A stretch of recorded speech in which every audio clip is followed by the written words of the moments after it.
Good evening, everybody, and welcome to our final evening with Doug Veenhov. There's always a choice when you're introducing someone, which Jesse just asked me to do, so this is quite spontaneous. Where you can give a kind of academic profile, which you could read anywhere. Or you can say who's in the room now. So I'd like to talk a little bit about who's in the room now. Doug is a wonderful writer. You can become more closely acquainted with him by reading The White Llama, about an extraordinary man, Theos Bernard, about whom he spoke a few nights ago here, who entered Tibet and things Tibetan at a time when us white folk were not part of that culture. And it's an extraordinary story, extraordinary adventure, beautifully written by Doug. I know Doug from Diamond Mountain and my years at Diamond Mountain studying with Geshe Michael. He's a master meditator. He's an extraordinary teacher, as you have come to know this weekend. And I think what I feel from Doug is his deep personal commitment to really practicing and carrying through the promises that are made, that are delivered to us through Buddhism, that we can still the mind, that we can experience a kind of bliss that we never thought possible, that we can serve the world and perhaps rescue ourselves at the same time out of ordinary living, and ultimately working toward the promise of overcoming death itself, which is the promise of every religion on the earth. So the fact that Doug comes here to teach us specifically, step by step, how to begin and how to carry it through is, you should be very proud that you called him forth here. That by your hard work and generosity, you manifested such a teacher. And I really want to thank him for being here with us, for taking the time with us, and we all hope that you will visit us again and again. We will receive you with big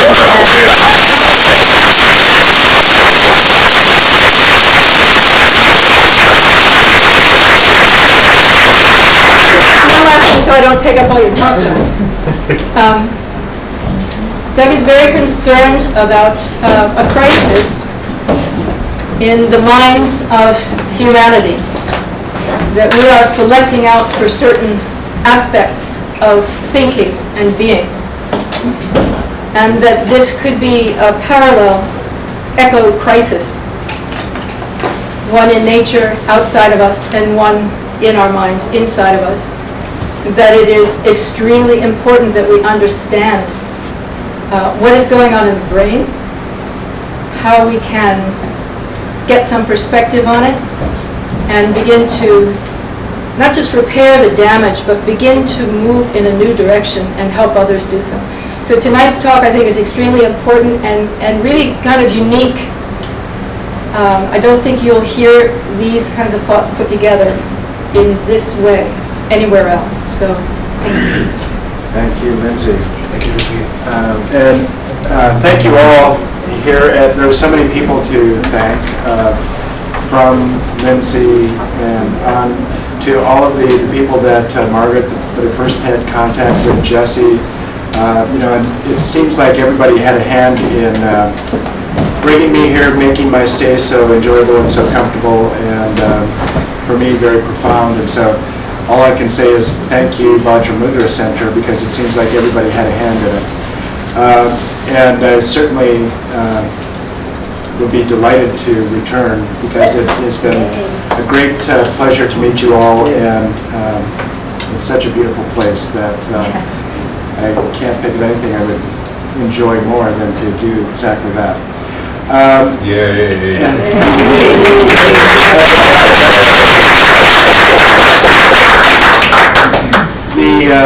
And it also, because we are such kindred spirits, I have to admit that my aspirations and intentions and motivations are not nearly as lofty as what Lindsay was describing or attributing to me.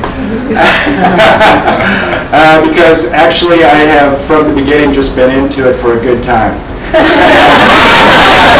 And it's true, I have to say that ever since I was acquainted with this path, and when it first started working for me when I was 18 years old, that I have been pursuing this just because there was a great deal of good time in it, in a very sublime way. So along with skiing, hiking, climbing, all of those other things that were a good time, all of those seem very transient in comparison to the good time that I've had on this path. And so one of the things that, so I'm writing about my good time now on this path. And while doing some research for the writing that I'm doing about this good time, which is about the phenomena of consciousness. So for me, I can't think of anything I would rather do than explore either what other people have to say about it or just do my own first-person investigation on this phenomena of consciousness. And more and more, it's like all of the other things that I used to do for a good time just keep falling away because I just don't have time for them anymore. You know, it's just, and they don't measure up.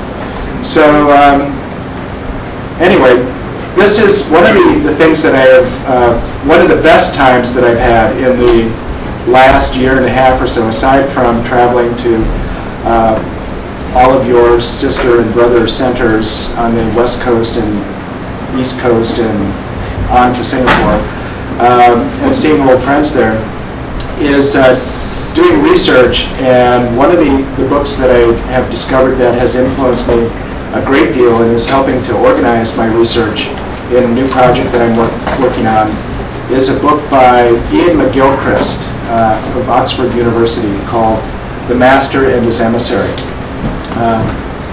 And so I'll tell you more about McGilchrist later. But whenever I think about him and studying in great depth this tome that he wrote, it just brings a smile to my face, like skiing fresh powder or something. You know, it's that good, and I hope to just give you a flavor of that. What a good time this guy is. But first of all, I want to tell you about another good time. The Spiritual Renegade's Guide to the Good Life. You know, and this is I think what Lama Marud is connoting here. You know, with the symbol of the motorcycle here. So how many of you have actually read this? So let's say probably 18, 20 of you. Okay, so it's easy.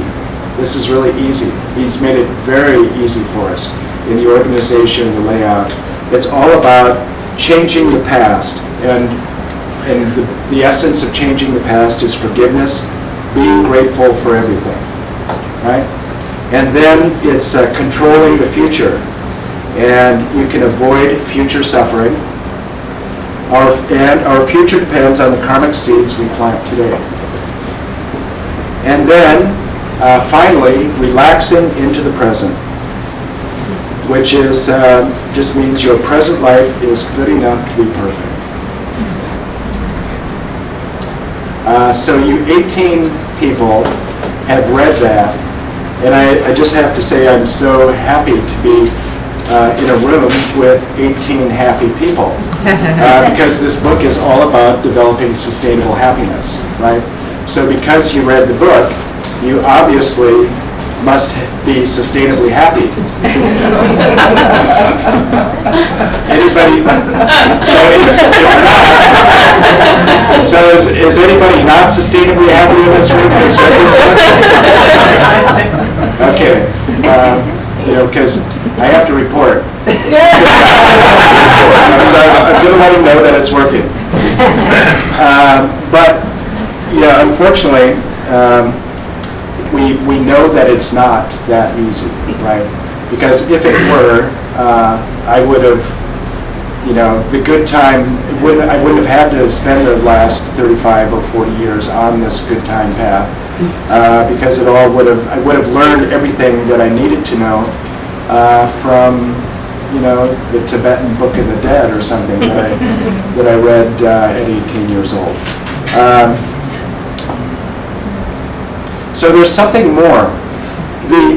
What I call this is the greatest spiritual question of them all. How do you turn concepts into realizations? Right? If we could really get that, how do you turn concepts into realizations? If we really could, because this, Lama Marut has made it easy for us by distilling the concepts, right? So of the whatever 1,500 volumes or so of the Tengyur, you've got a very nice, very readable book with these 3 key points of taking control of the past, present, and future. But even that, even distilling the concepts down to their essence, still isn't enough. Somehow, we have to turn these concepts into realizations in order for them to have a power to change our lives, for them to become living experiences for us. And so that brings up this question, so I call this the 3-step dance of turning concepts into realizations. So first of all, we have to ask, what is a realization? So we all know that it is not just knowing all of the right concepts or being able to supply all of the right answers, getting 100% on your homework, in your quizzes, because we all know a lot of people who can answer all of the questions and are unhappy, and it has not changed their lives, unfortunately. Luckily that, we know plenty of examples of the opposite case also. But there's something, that is not sufficient about just having the right answers. So what is a realization? It's helpful, I think, to look at some other sources of inspiration for this. When I was beginning to research this, I actually went to the Stanford Encyclopedia of Philosophy, which is a frequent source for me, and to check on what they had to say about realization. And there was not a single entry. There's no description in Western philosophy of realization as a phenomena, as a mental phenomena. And so, there was, some entries about to realize, etc. But it was all about to more or less to understand, etc. So, we can't rely on that source. So how about we'll go back to somebody who really wrestled with this. The 17th century Catholic philosopher and probability mathematician, Blaise Pascal. So he was very notable for his development of probability theory. And he also was very notable for coming up with this idea that of finding the limits of reason, of trying to really understand the limits of reason. And so he said that it is impossible for reason to provide an answer to the question, does God exist or does he not? So since, what do you have to go on then to answer that question for yourself and to guide your life with an answer to that question? So because he was a probability mathematician, he came up with a reasonable answer to that, which is called Pascal's wager. And so his idea was that it makes great sense to bet that God does exist. So you put your money on that side of the table, that God does exist. Why? Because if you're right, you gain everything. You win it all. right? Because you win eternal life. And if you're wrong, if God does exist and you bet against God, you lose it all, right? On the other hand, if you bet against God, so if you bet that God does exist, and it turns out he actually doesn't, well, you haven't lost anything, right? So smart money, Pascal, as the probability theorist says, goes, on that God does exist. And you could use that, you could create your own corollaries, in our own tradition.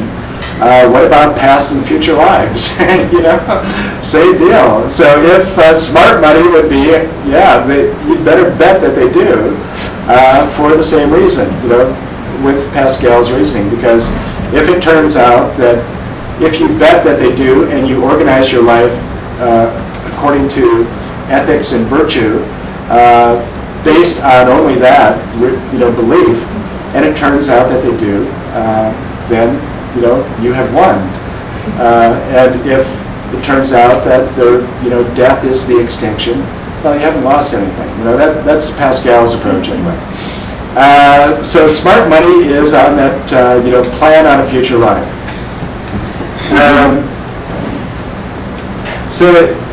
However, Pascal went on.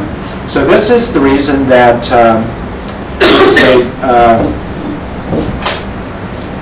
you guys a lot of you, I'll bet, know Stefan Dreyfus, right? Stefan's father is one of the greatest philosophers in the United States, and teaches at UC Berkeley, and he's especially well known as a phenomenologist and a existential philosopher. And so it was actually Bert Dreyfus. I was just listening to some of his classes from the last term, and he was describing this, and he was calling very oddly, in the lineage, he was describing Pascal as being the father of existentialism, which goes a lot farther back than most philosophers would place. They start with Kierkegaard or something, But Pascal, the reason that he said that Pascal was the father of existentialism is because existentialism talks about the distinction between, basically they ask themselves that question: how do you turn concepts into realizations? What's the difference between an experience rather than, talking about an experience or remembering an experience, or wishing to have an experience? So Pascal said that, okay, so you have, because reason can't decide whether, or reason is incapable, it's beyond the limits of reason to determine whether God exists or not. So you're going to wager that God does, because smart money goes on God. But that's not sufficient. There is a big difference. That does not produce a belief in God. That produces a wish for a belief in God. A wish that you could believe in God. So how then do you go about turning your wish to believe in God into a belief in the existence of God? Well, interestingly, the best that he could come up with, and there, it's probably not so naive when we get down to it, and maybe we'll be able to talk about some of those reasons later, but we might run out of time, is that what he said was that what you do is you surround yourself with people who are believers, and who then you begin to behave like these people who behave who are believers, and that slowly but surely you will become a believer.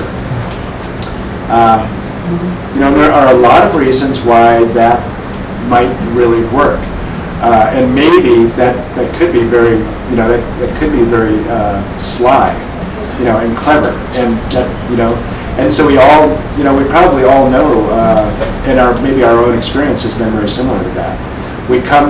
That's maybe why we like to hang out with a teacher. Maybe we still don't understand, or maybe we don't believe in emptiness, or we don't see the world that way, on and on and on. But by hanging out with somebody who does, we absorb something from them. And there's a reason for that in mirror neuron activation, just in case we don't get to it. So as Lindsay said, I spent a good part of, well, I spent 7 full years researching and writing this biography of Theos Bernard. And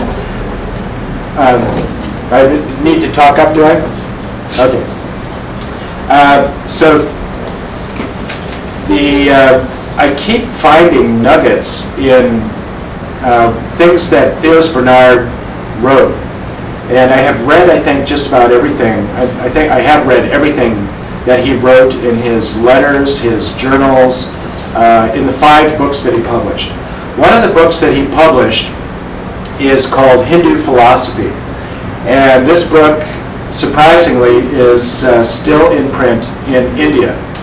A description of Hindu philosophy. And it was a groundbreaking book for a number of reasons. And one of the reasons was that it was the first description in the West of Kashmiri Shaivism, which is the school of Hindu Tantra that accords most closely with Buddhist schools. You know, it's called a non-dual school of Tantra. So anyway, he said this about this whole idea of turning the distinction between concepts and realizations in the introduction to this book, Hindu Philosophy.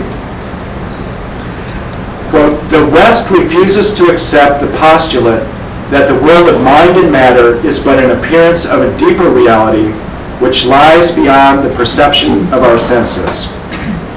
One of the reasons for this is due to the preconceived notion that man cannot know metaphysical truths by direct experience. Therefore, at best, metaphysical truths can only be speculations, inferences, or ungrounded faith. All systems of Indian philosophy are in complete agreement that the purpose of philosophy is the extinction of sorrow and suffering, and that the method is by the acquisition of knowledge of the true nature of things. In this light, philosophy is seen as an art of life and not a theory about the universe. For it is the means of attaining the highest aspirations of man. There are said to be 3 stages by which the student can arrive at this realization of the true nature of things. They are 1, faith, 2, understanding, and 3, realization. So he describes this, what accords nicely with another framework that I'm going to be using from Ian McGilchrist, of a 3-step dance of turning concepts into realizations. And this last stage, so this is still his quote, the last stage, realization, enables the individual actually to become one with ultimate reality. So that is a big distinction between thinking about ultimate reality and being ultimate reality.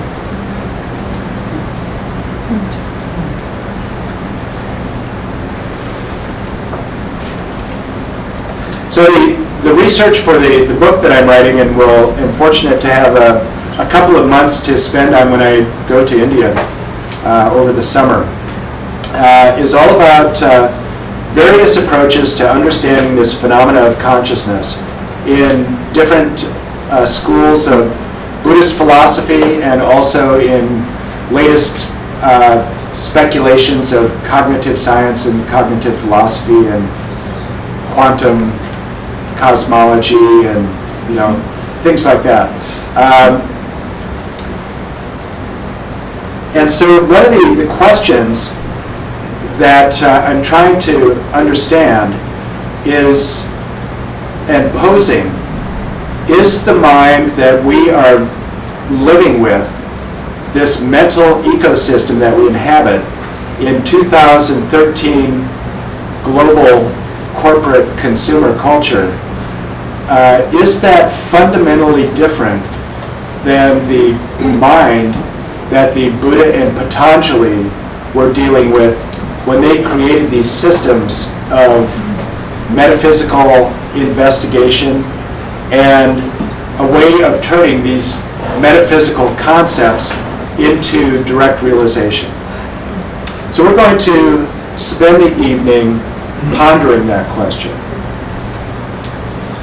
We'll discuss along the way some recent neuroscience, actually just published in the last 2 years, that indicates actually that our brains have two very fundamentally different ways of experiencing the world. And that the modern world we inhabit is simultaneously the product of and the cause of a radical imbalance in the brain. Get that? It's the product of and the cause of a radical imbalance in the brain. And according to this view, the imbalance in the brain that we take as our normal everyday experience now, you could describe it as if there has been a coup staged in which a lieutenant has usurped the presidency and now rules the kingdom. And that is what the name of McGilchrist's book refers to. The Master and His Emissary is an allusion to a story that Nietzsche wrote, in which that was the scenario.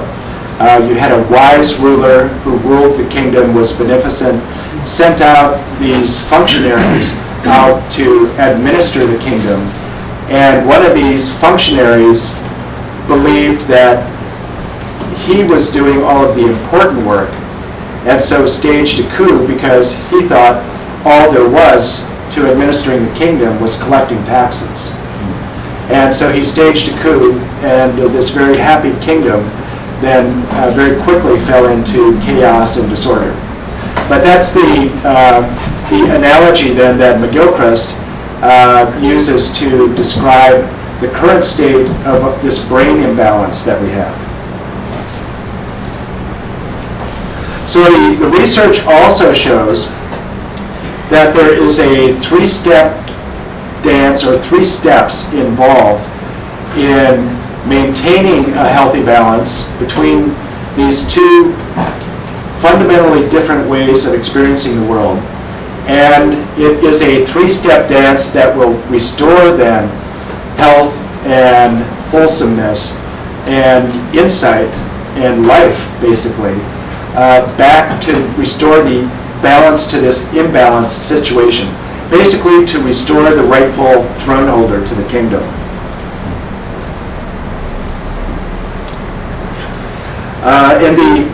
Interestingly, then a large part of, some of McGilchrist's book is trying to understand how this imbalance, this unwholesome imbalance between the two ways of apprehending the world that these two parts of the brain provide actually has very dire consequences, not only for our individual mental health, for our culture, but also for the planet, for the survival of the planet itself.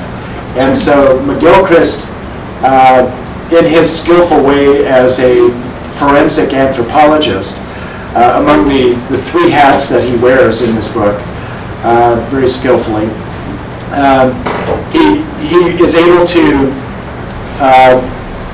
describe the roots of the environmental crisis that we are in, trace it back to this fundamental imbalance in our way of perceiving the world.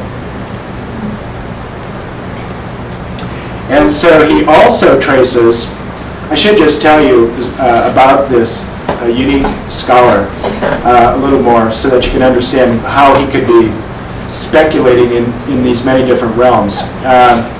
Ian McGilchrist is perhaps the only person in all of history, or he certainly is, he's very unique in being elected as a fellow to All Souls College at Oxford 3 times in 3 different disciplines. So to be elected as a fellow to All Souls is a pinnacle of achievement for a scholar in the UK. And because you've got it made there. You don't have any tutorial duties. You live in medieval splendor at All Souls College at Oxford. And you're surrounded by the best minds in a variety of disciplines. And all you do is have lunch and dinner together, do research, chat of and exchange different perspectives on, the conundrum that is obsessing you at the moment.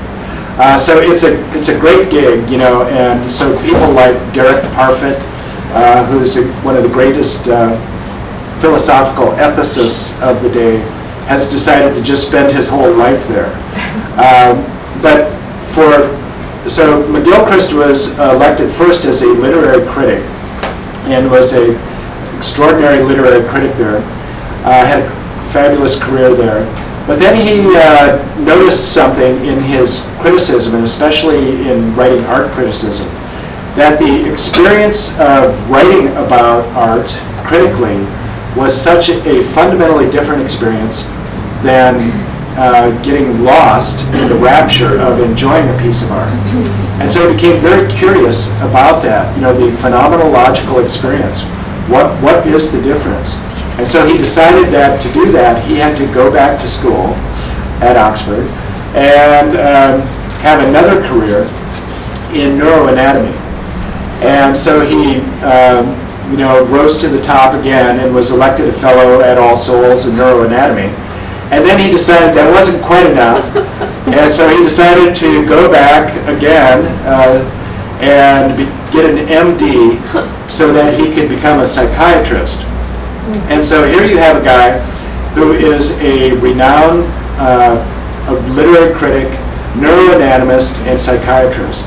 So he's really able to look at this phenomena of consciousness from a very unique angle, I think, and has come up with what I think is just a marvelous book, a very eye-opening insights and unique perspectives.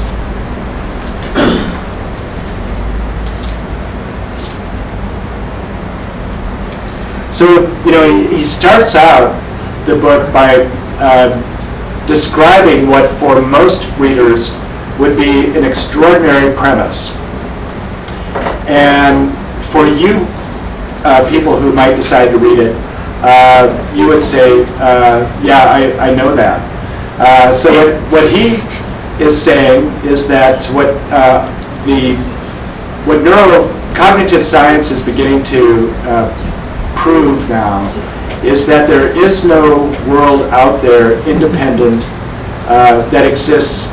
So there is a world out there that does exist independent of my perception, but that my phenomenological experience is not just passive sense, our 5 senses, perceiving an objective world out there, and then giving faithful reports to an unbiased attender, about what's going on out there in the world, which is the reason that we all disagree about what's going on out there in the world.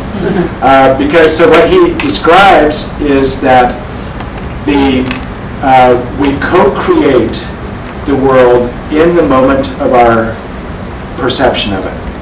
So we call forth something from the world, and what we are perceiving, the world of our phenomenological experience, depends entirely on which hemisphere of the brain is doing the perceiving. So there are two radically different modes of experience, and that mode of your experience will depend on whether it's the right hemisphere of the brain or the left hemisphere of the brain that is doing the apprehending. And so at this time then, what I'd like to do is just to show you a 12-minute video clip that is very fast-paced and is Ian McGilchrist actually narrating one of these, I don't know what they're called, a short TED Talk, you know? Oh, yeah. That's illustrated. And so it's so fast-paced that I hope it's coherent. But anyway, I'm going to elaborate on it. But at a minimum, it's really entertaining. And it is very illuminating.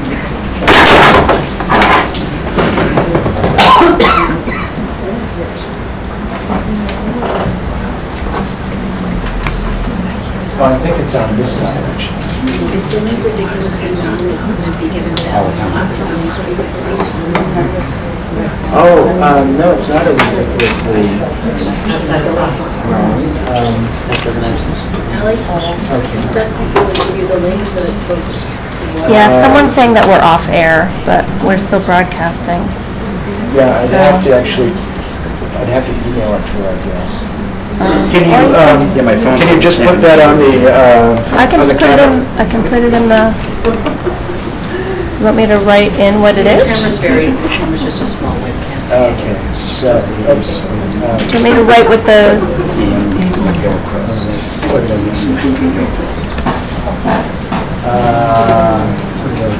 How do you spell his name?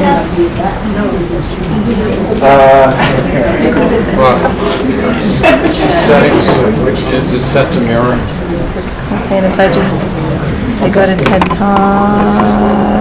It wasn't coming up. It should be showing the desktop. It should be showing the desktop. Yeah, but it wasn't showing it at all. But it's just finished warming up. Got it? Awesome, thank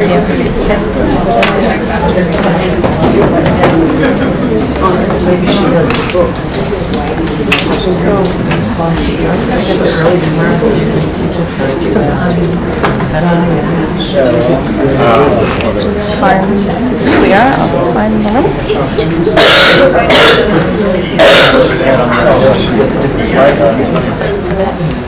The division of the brain is about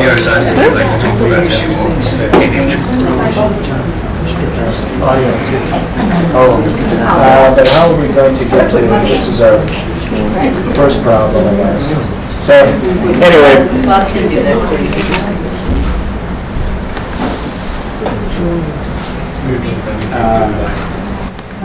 I found the link here, I'll cut and paste it and put it into... So let's make sure that we can get this on first, because we might just have to abandon this whole thing.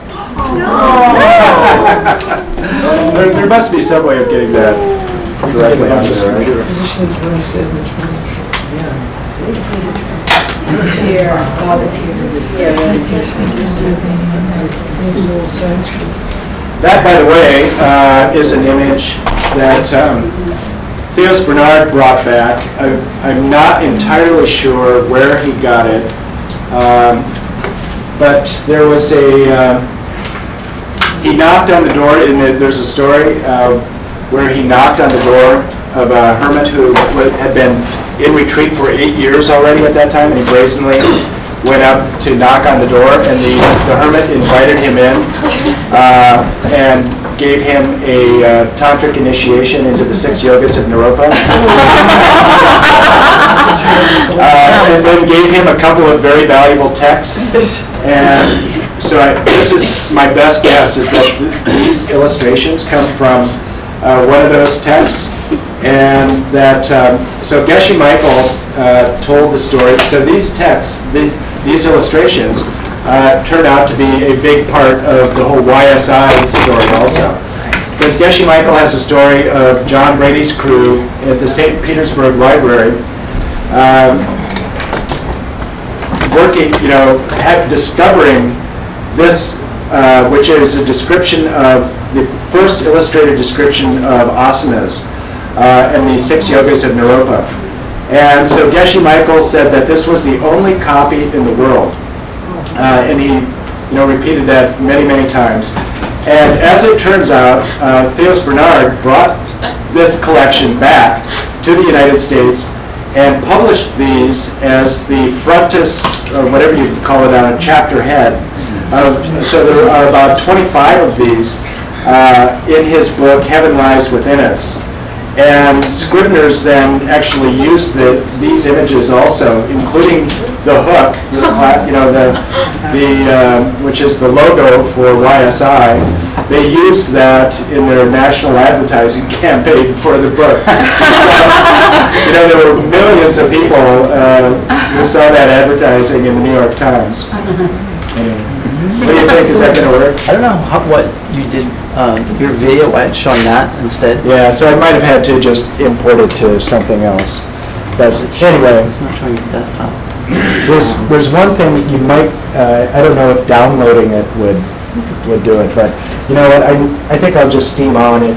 You might be able to do it on another computer or something. But, oh well. It's an entertaining thing, but now I can play the part of being McGilchrist. Tell you exactly what's going on with these. So if we watch it at the house, could you give us the URL to go into and see it later? Yeah, we'll put a text file with the link up on the website with the audio. And I just posted it to Ustream too, so.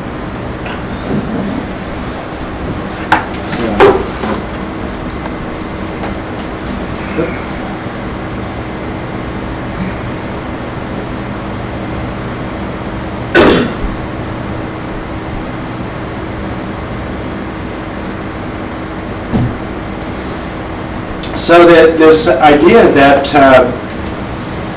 the two hemispheres of the brain perceive the world differently goes back actually to the research of Roger Sperry in the 1960s and 1970s. And so he won a Nobel Prize in early 70s or so for his, what he was doing was cutting the corpus callosum of the brain, that bundle of nerve fibers that connects the right and left hemispheres of the brain. So that, the brain is like two hemispheres like that, And then at the base here is a bundle of nerve fibers that connects the two.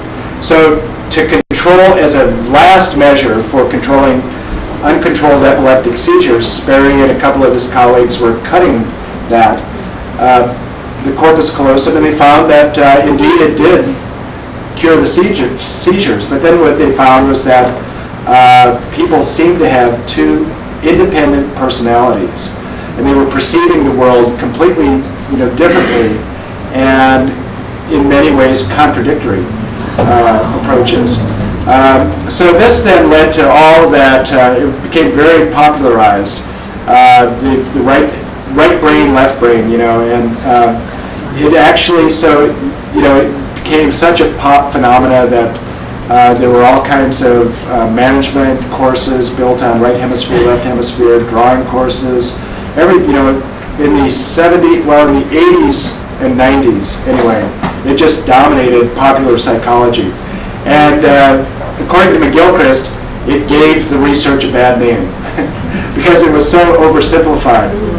And so researchers for 15 years just shied away from the entire field for fear of being stigmatized by it. And so the problem with the original simplification was that it said, for instance, that language resided in the left hemisphere of the brain, and that spatial relations and visual images resided in the right hemisphere. Intuition was right hemisphere, reason was left hemisphere, etc. Well, it turns out that was grossly oversimplified, and especially the part that men are left-brained and women are right-brained. So as it turns out, both hemispheres are are required actually to do almost any complex task. And it's not what they do, but it's how they do it that is important. Have you heard the one about the sheriff who walks into a bar in Reno, and he shoots his gun in the air, and he says, "Anybody here seen Brown Paper Jack?" And one of the cowboys at the bar says, no, what's he look like? And the sheriff says, well, he's got brown paper chaps, he's got brown paper shirt, he's got brown paper Levi's, and a brown paper 10-gallon hat. And another cowboy says, what's he bought it for? And the sheriff says, rustling.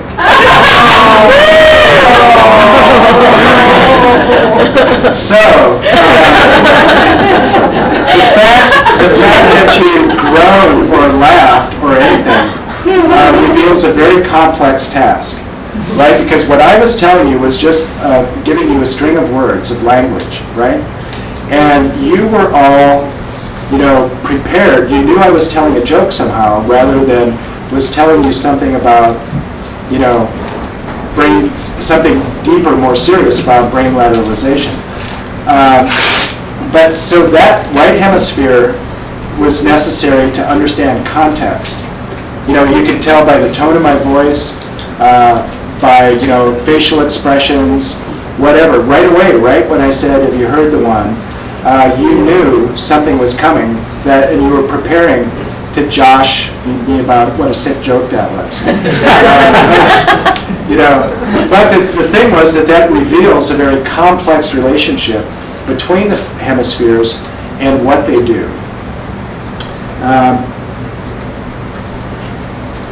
So the right hemisphere sees everything, sees a gestalt, sees the whole picture at once. And so it's very uniquely, has a capability of seeing nuance, things like human faces, understanding context. So it's me in the context of everything that I'm perceiving right now. So you in the context, sitting there knowing that I am telling a joke and preparing to guffaw or groan or something, but to respond some way knowing that you're going to respond to a joke, right? Rather than just, take that down verbatim in your notes. The left hemisphere, so the right hemisphere, just basically, we'll talk a lot more about the different qualities, but the right hemisphere looks at a large, complex whole, a whole ecosystem, you could say, in the field of its view, and makes a single song out of it. Is able to make sense of it. The left hemisphere, then, abstracts a single item out of the myriad potential items in this room. It takes it out of context and examines it minutely. That's the basis of the two distinctions. And then we'll get into a much greater description about what that's, what that means and their other attributes. So this has great relevance for all of us who are trying to understand the nature of how I create the world in the moment of my perception of it. Because one of the, we're talking about a balance in the whole shamatha practice. The balance here that Madhyamaka philosophy describes is between two extremes of two philosophical extremes.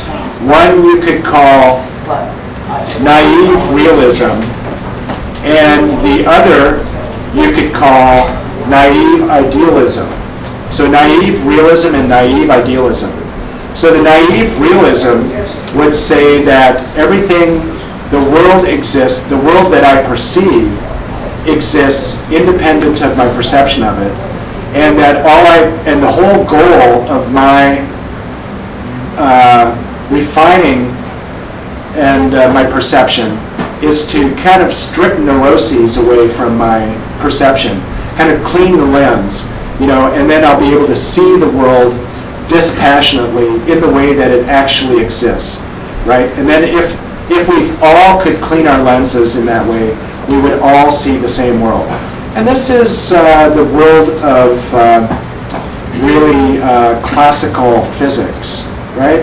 They would agree that there is a world independent of a measurement of a world, and that, that's the whole job of science, to strip away the illusions of religious delusion and get to the way the world really exists, so that you can understand forces, mechanics, and then ultimately orbits and things like that, by just understanding, because it's always going to be invariant from one researcher to the next.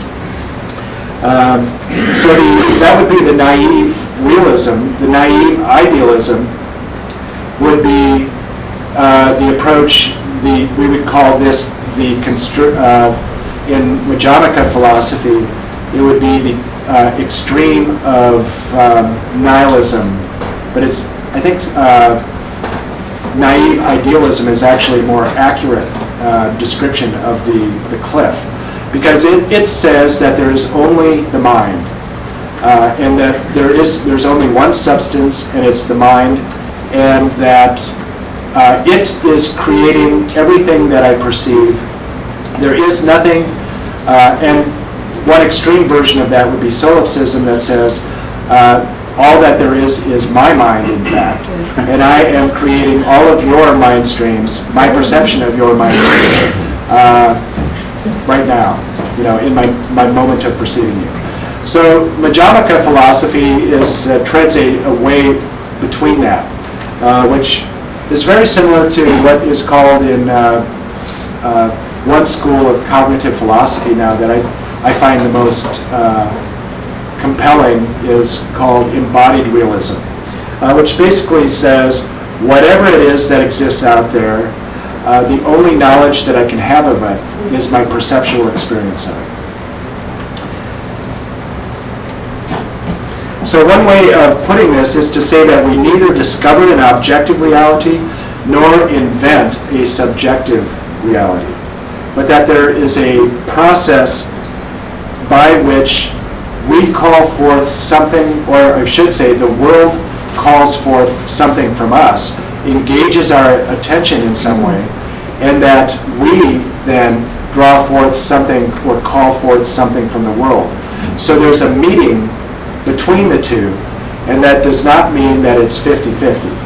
Okay? I think that is still the expression of the highest Prasangika school, for those who care about that.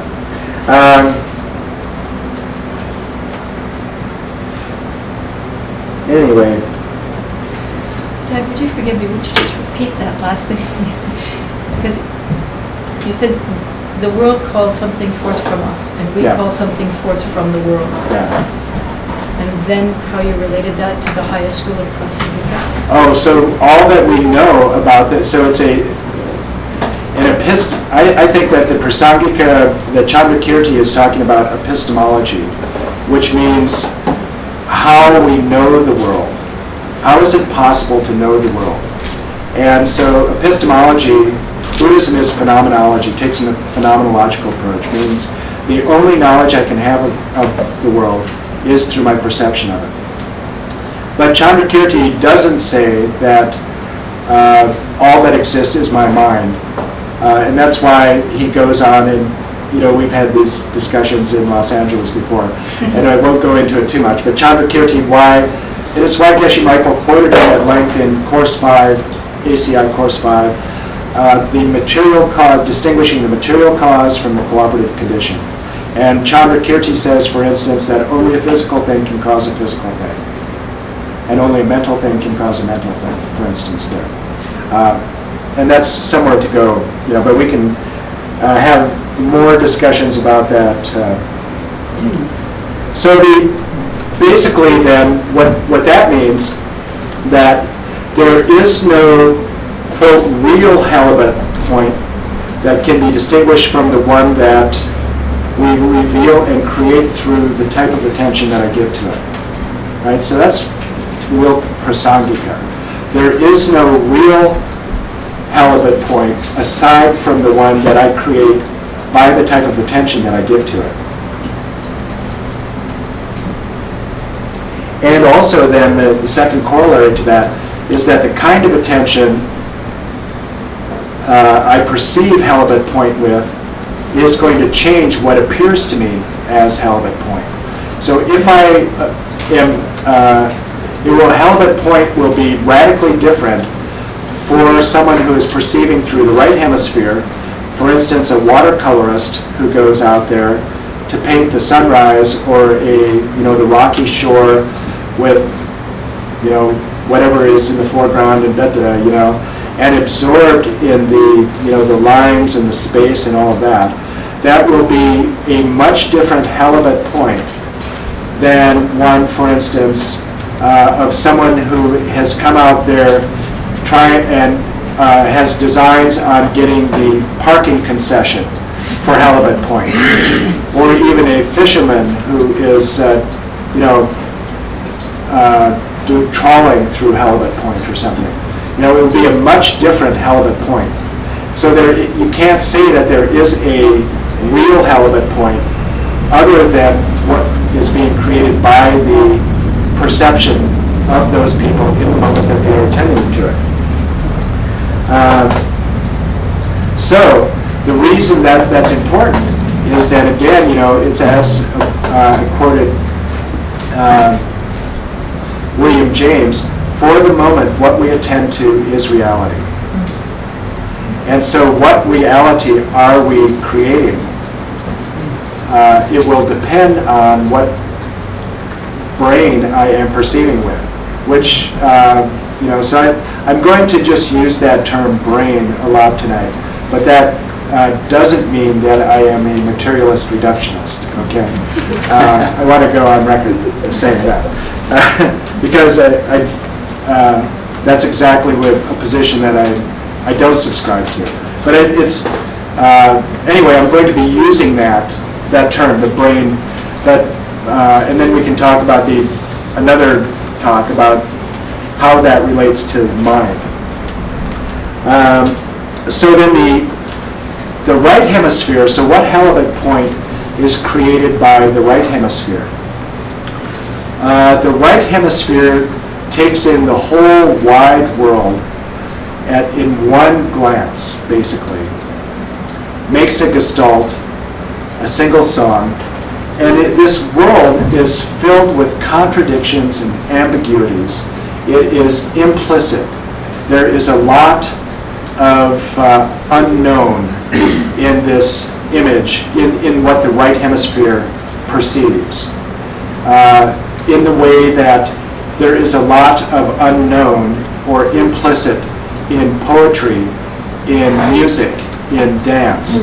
Those are not explicit forms. Those are very implicit, open to interpretation, creating different experiences in every different person in the audience. The left hemisphere then takes one of those of the myriad objects that that engages the right hemisphere in a single song. The left hemisphere takes one of those out of the context. So the thing is that the right hemisphere sees me in the context of the whole room, right? So, and the left hemisphere takes something out of context. It abstracts it. That's what abstracting means, is that you take it out of context to analyze its features in isolation. And so the left hemisphere does that in order that it can arrive at some certain conclusion about that object. So the right hemisphere is very implicit in its perception and its experience of the world. The left hemisphere is very explicit. It deals in categorization. So it takes something out, analyzes it, compares it with what it already knows, and then puts it into a file. So this is coarse-grained granite here.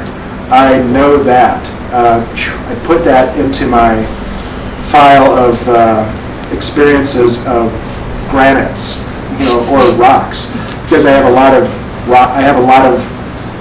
in that file of granite, believe it or not.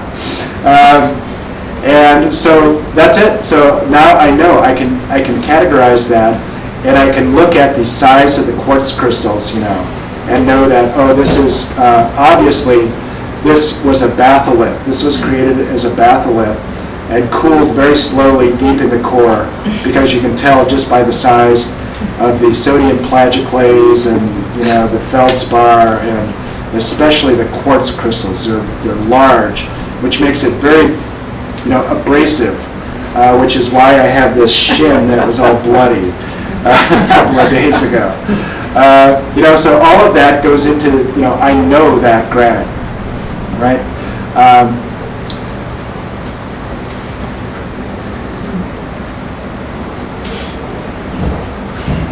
So importantly, the way that the hemispheres work also, it's very much like our electoral system. It's a winner take all.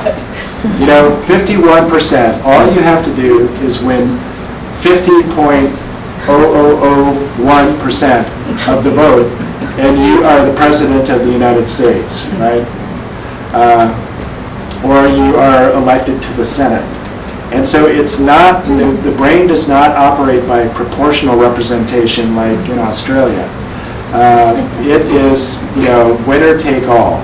And so the reason that the left hemisphere will win over the right hemisphere might be just that it has been given that task in the past, or it has usurped that task in the past.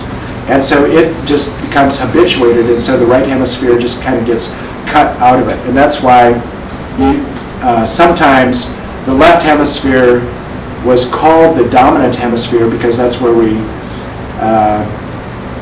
spend a lot of our time. But it was called the left hemisphere also because of it was thought that's where language resided, but that we know that is not true. So for instance, metaphor, so syntax of language, for instance, it's only syntax that resides in the left hemisphere. So it's a serial processor. It's one thing after the next, rather than a parallel processor like the right hemisphere, which can do multiple tasks at the same time and arrive at a very speedy conclusion. So add all of that's why facial recognition for computers is still very difficult, because it's just too much data for linear processing. So you have to try a whole different approach to processing for something like that. But anyway, that's the linear processing of the left hemisphere comes up, just extracts one of these things, compares it to what we know, what it already knows, and then calls that reality. So how does all of this relate to Theus Bernard's three-step dance of faith, understanding, and then the third step, realization? The yogic art of life that enables an individual actually to be ultimate reality. So step one of this process, of the three-step dance, always originates in the right hemisphere of the brain. And so this is why McGilchrist says that it is actually, it's one of the reasons that McGilchrist says that the right hemisphere is actually the dominant hemisphere of the brain. You can actually live more easily with a left hemisphere stroke than a right hemisphere stroke, or you can get along better. And like Joe Bolte Taylor, who's a neuroanatomist who had a left hemisphere stroke, you can be a lot happier than you ever were before in your neuroanatomy lab, and be wishing, in a sense, that you weren't going to recover. But accept the challenge that you were going to recover. You were going to recover, but not give up what you had gained. So step one, anything new is going to enter through the right hemisphere of the brain. So you can think of, so it's not only humans or hominids that have this brain lateralization of division of labor between the left hemisphere and the right hemisphere. And it's interesting to just ask, why would we evolve this system in the first place? So because it has two very fundamental different ways of apprehending the world. It is adapted for two different things. Let's say that so you see this brain lateralization also in birds and in reptiles even. So most vertebrates actually exhibit this brain lateralization in the left and right hemisphere.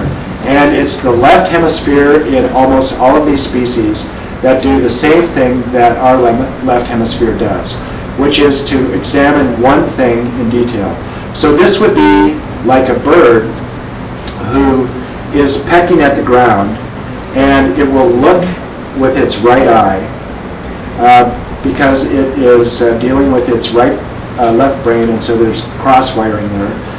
So they do it in the same way that we grasp with our right hand, where most people being right-handed. And it will, if it's pecking seeds out of, say, a gravel background, the context that it's looking at is the gravel background, but it's examining one thing. Is this a seed, an edible seed, or is this a rock? And so it's looking with its right eye, and a millet seed. Got it. And at the same time, it will be looking around. You see how birds are so wary? It will be looking around with its left eye, perceiving the environment. And it will be perceiving the environment for predators or potential mates, largely. So all of that, but it's scanning the environment, in order to see how am I doing, and understanding me in the context of my environment. So, yeah, and it's interesting how some birds have their eyes placed on the side of their heads, some in the front for stereoscopic vision, and how all of that relates into their intelligence, etc. So we do exactly the same thing. Our left hemisphere, we grasp with the right hand. And it's interesting that McGilchrist uses that term in the same way that we use it in shamatha, of grasping. So and I described that conceptual categorization is a form of grasping, and that's exactly what it is. It is a left hemisphere activity. So anything that is new is going to enter through the right hemisphere. So when the right hemisphere then decides whether this is important, needs more information about, it will send that then, or the left hemisphere will acquire it. And then the left hemisphere will turn that, what is present to the right hemisphere of experience, it will turn that into a left hemisphere conceptual representation. So it turns an event of perception into an object of attention.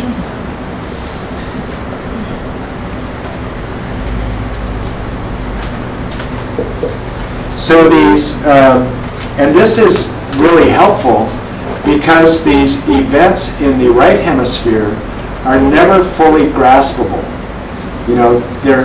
So the left hemisphere is all about grasping. The right hand is all about grasping. The right hemisphere, things are not entirely graspable because they are so implicit. They have multiple meanings. They're very nuanced. They're ambiguous. So how do you get certainty about whether this attractive woman with fangs out there actually is a potential mate or is a vampire? Should you run to or away from? What you do is you send it over to the left hemisphere, and there abstract it, and then compare it with what's known already. Oh, I have a picture of that. That is definitely vampire. Flee. or at least hide until sunrise.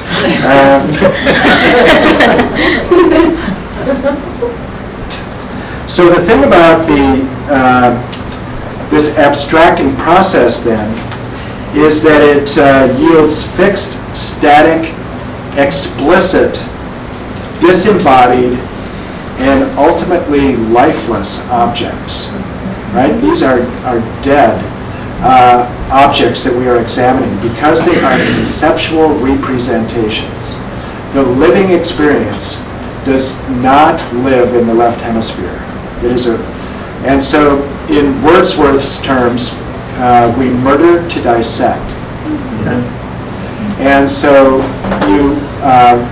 you put the butterfly on a pin, and then you get out your lenses to look at the structure of the wings to make a fine determination of what kind of butterfly that is, or what species, or something like that. But sorry, you have to kill it in order to do that.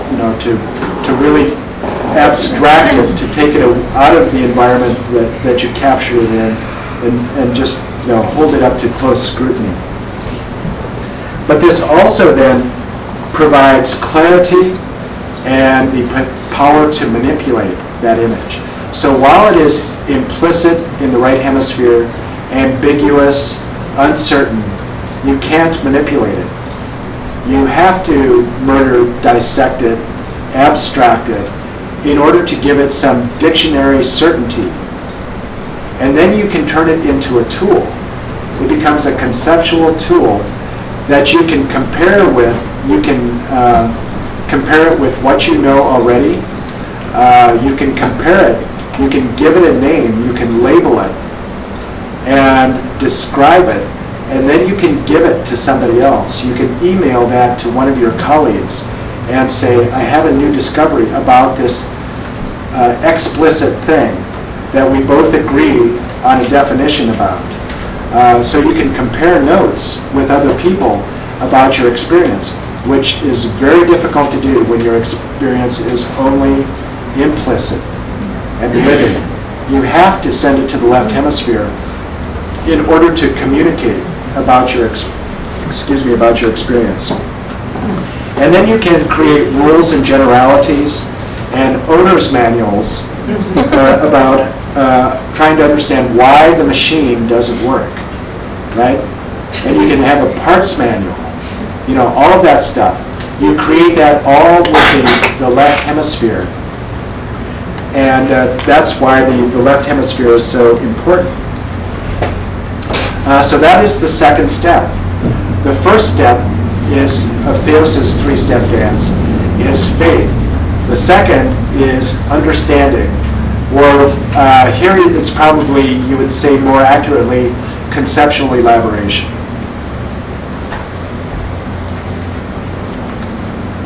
And then this, in humans, this left hemisphere attention focused narrowly on an abstracted object really is our defining characteristic as humans.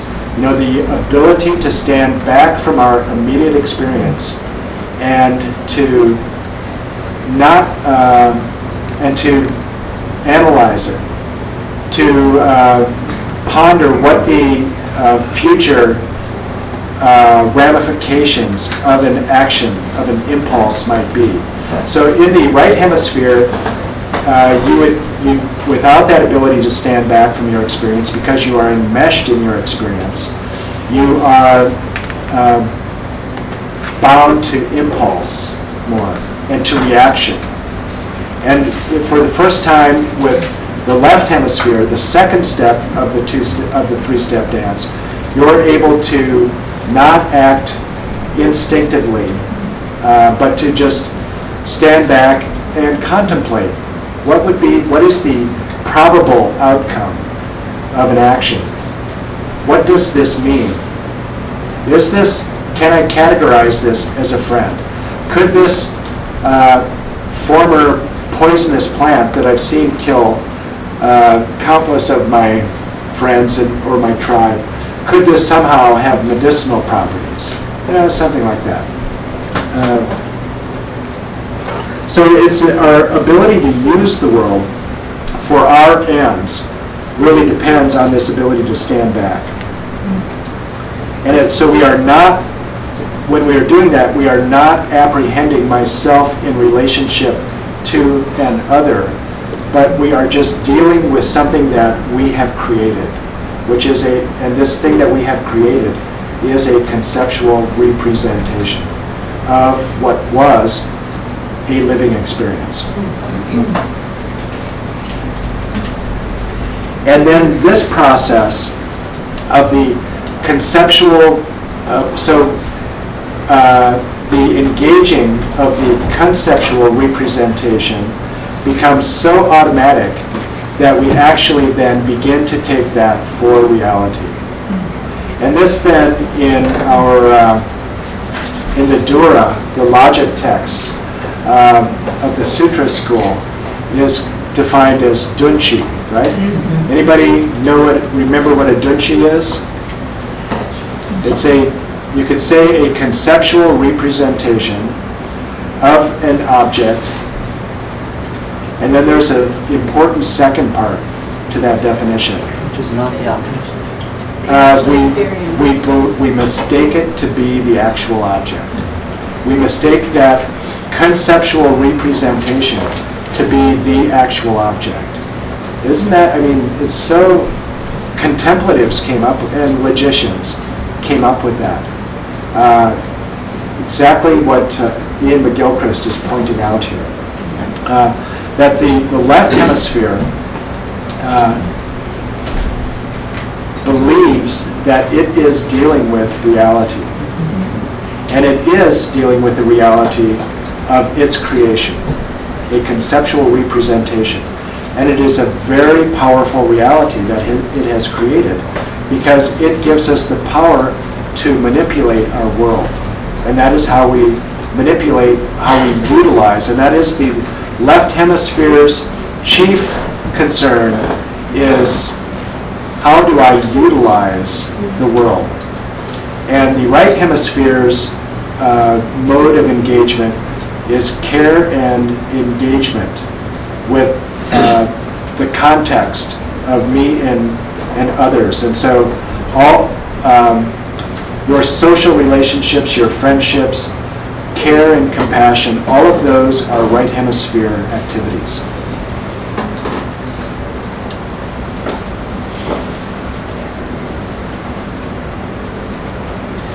So there are limits then. So far it sounds pretty good.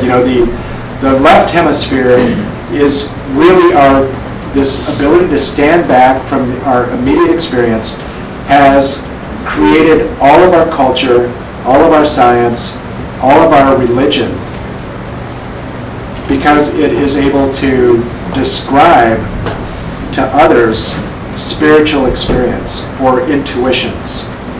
And so this has created all of the artifacts of our culture. So it's not that we want to all, I'm not saying that we would all be better off if we all just went out and somehow gave ourselves a left hemisphere stroke, or induced some lesion, left hemisphere lesion, because this is a very powerful part of what it is to be human. But so I said that everything that enters, or everything that is new, enters through the right hemisphere. And then it goes to the left hemisphere for conceptual elaboration, for definition, for becoming a tool. And then, after this item becomes known to the left hemisphere, it no longer needs to enter through the right hemisphere. So the left hemisphere then deals with the conceptual representation from the start. So this, when the feeling of something new, the new friend, the new boyfriend, the new girlfriend, the hot attraction in your life, the new car, all of these things you engage with this feeling of delight, wonder, surprise, unknowing, right? This person is, when you think back, if you've been married for 30 years, think back to the first months or so of your relationship and how surprising it was, how this person was able to really create wonder and delight, and was poetry, was perfection, was everything. And then you can probably remember the day when it happened, where all of a sudden this person became known to you, and you were no longer dealing with them through the right hemisphere, but they became a left hemisphere phenomena. They became a conceptual representation. Oh.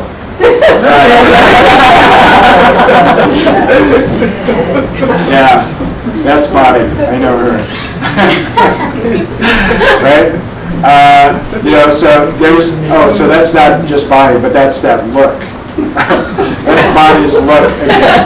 So no longer do I need to inquire what that look means. I inquired for the last month what that look means, and now I have found out what that look means, and so I don't have to pay attention anymore. All I do is I glimpse it and I know it, and then I can react, in the way that I reacted yesterday to it. Because it's the same object, right? It is a conceptual representation. So that's exactly the process of an object of perception becoming an object of attention. Did I say an object of perception? Yes. An event of perception becoming an object of attention. So an interesting thing about the left hemisphere. The left hemisphere is aware and can be aware only of products of its own creation. Isn't that interesting? The left hemisphere is completely unaware of the existence of the right hemisphere. The right hemisphere knows all about the left hemisphere. Because the left hemisphere is just part of the ecosystem that the right hemisphere attends to. There's an outer ecosystem and there's an inner ecosystem also.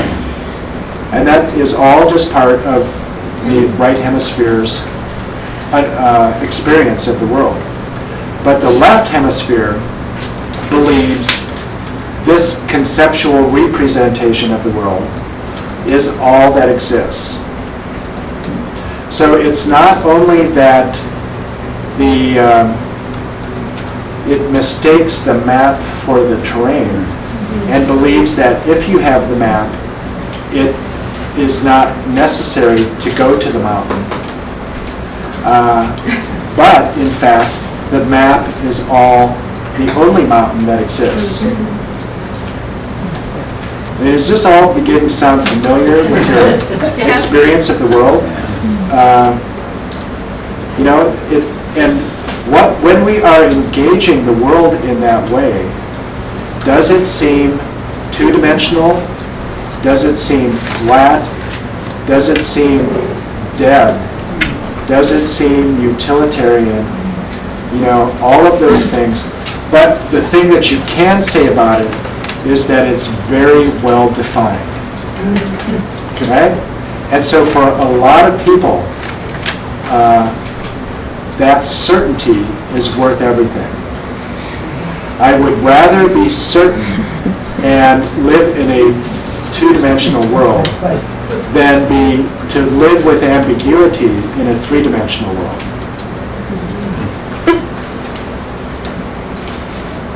So the thing about the left hemisphere then, is that it's trapped in a hall of mirrors. because it only can be aware of products of its own creation. So it conceptually elaborates something, some event of perception, compares it with what it knows, and so it is impossible for the left hemisphere to actually do anything new. It cannot create. All it can do is to categorize and compare with what other people have done, the conceptual objects that other people have created or that you have created earlier. And so the great thing about these conceptual representations is that they're very stable across time and can be transferred to other people. So not only can I compare my understanding of Prasangika philosophy with Lindsay's understanding of Prasangika philosophy, and we can talk about that and discuss terms, and we may decide that, oh, my definition of a term is a little different than your definition of a term or something, but we'll agree then on a definition and then proceed from there. So there's great certainty in that. And the great thing about that is then also these conceptual representations are stable across time. Because they're dead utilitarian, they may as well be rocks, in a museum. And so we can actually go to Chandrakirti then and see what the conceptual representation of middle way, Prasangika school of middle way, what he has to say about that. And then try to, we may have to do a little other investigation to try to interpret his words and what phenomenological experience he's describing by those words, etc. But his actual conceptual representation is stable over time, and it can be transferred from one mind to the next. So the left, I like this summation of the whole proposition. The left hemisphere makes divisions in knowledge where there are none in nature. And then it imposes those divisions on nature. Wow. Doesn't that just sum it up? The left hemisphere makes divisions in knowledge where there are none in nature. And then it imposes those divisions on nature, making the reality thus conform to the idea.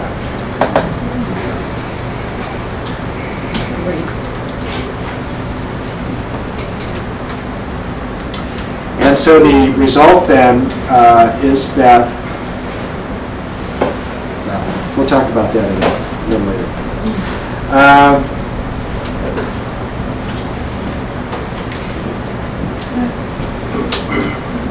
Are you describing then like a one-way trap?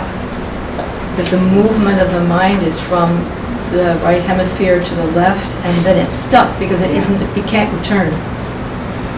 No, it can return. So what I'm saying is that a large part of our experience is stuck in the second step. Thank God there's a third step. One is linear and one is non-linear. Yeah, so the left hemisphere is linear. It does so serial, one thing after another, and the right hemisphere is parallel. If you were to use a metaphor of, like processors, it would be a parallel processor, which is why it's able to do extremely complex things, like recognize a face, which is extremely complex, and then interpret what does a facial expression mean. Psychologists, well, here's a tangent. So try this, for couples therapy especially. And this is something of my own invention as a corollary from what McGilchrist describes as in the research here.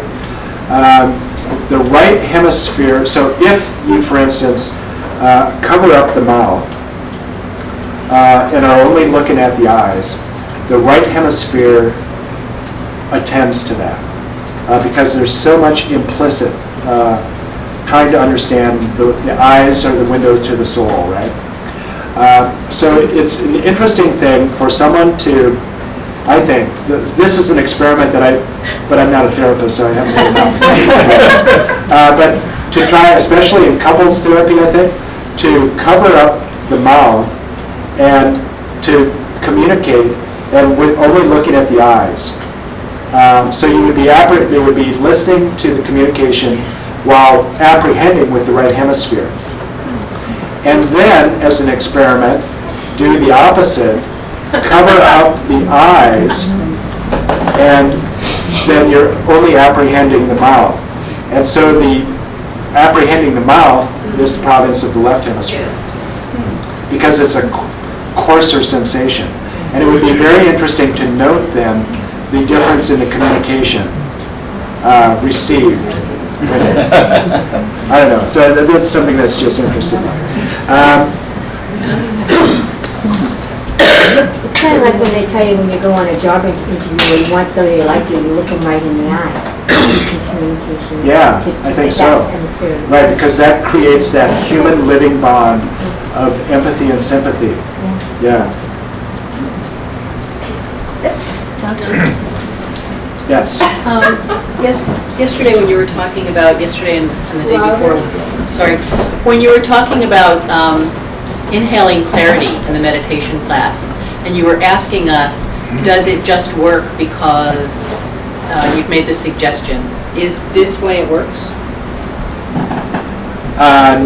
No, I suggest, so for those, there's this phenomena, oh boy, that's a long story. Yeah. No, so it's not a placebo effect, I don't think. I think it's physiological.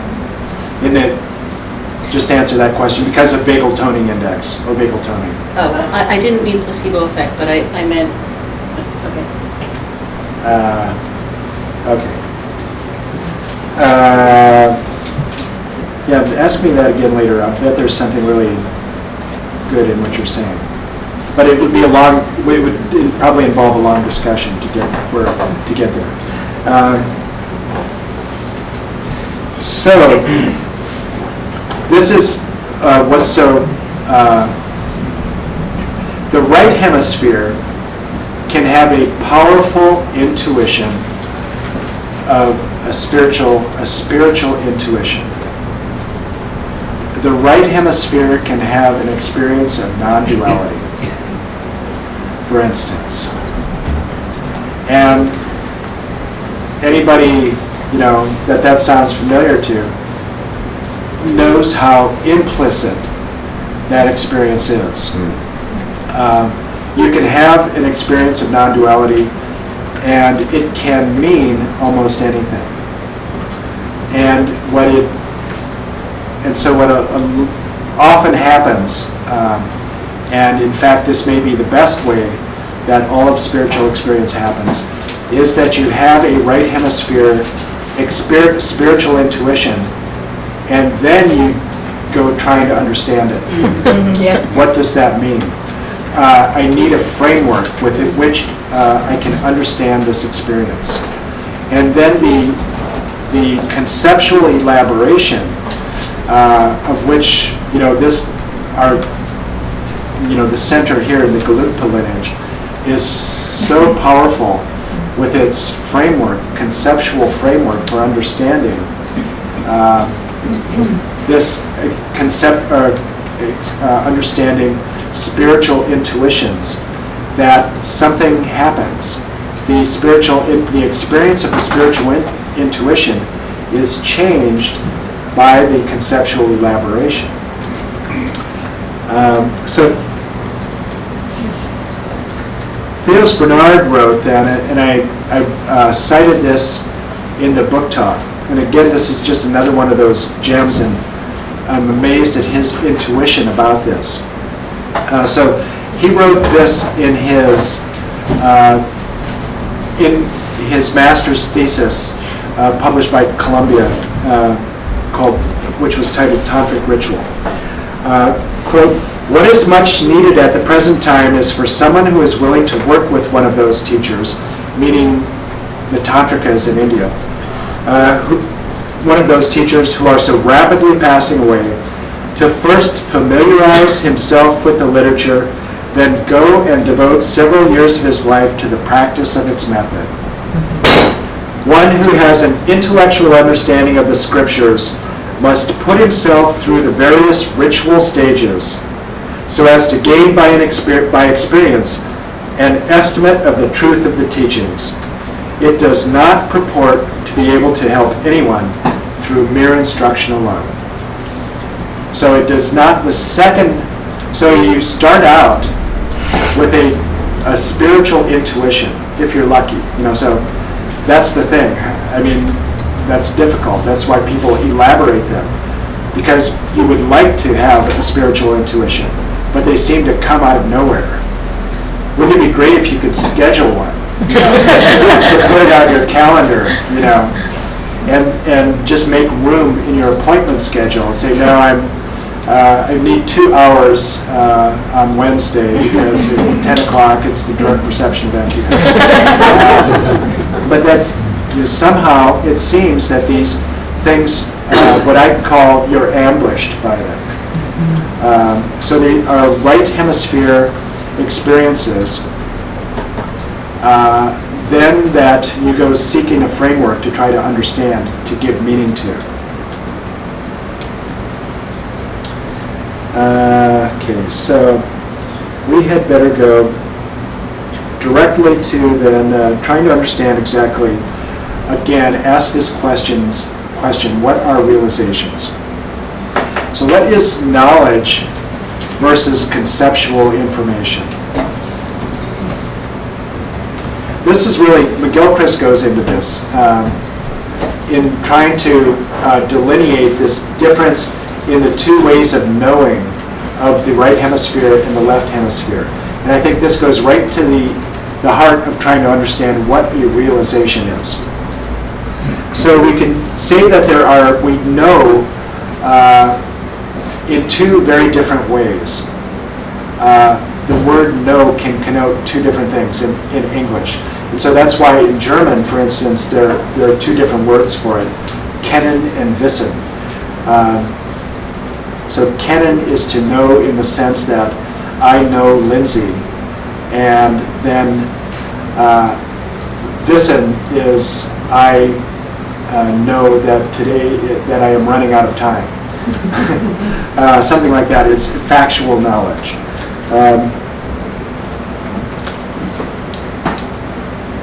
So to know in the sense of kennen, to say I know Lindsay, is to use know to have a type of knowledge that you have of a living thing, of an experiential thing. And then to know in the sense that I know that I only have 20 minutes left is, I could say the same thing. I know Lindsay's social security number. I know her height, weight, age, the URL of her web page. I know her CV. I know this long list of data about Lindsay. So you say that by saying I know about, right? So it's two very different ways of knowing. One is a collection of data, and believing then that by adding up all the data points or all of the parts, that you just assemble them into a whole. And that's all you need to do is to assemble the parts.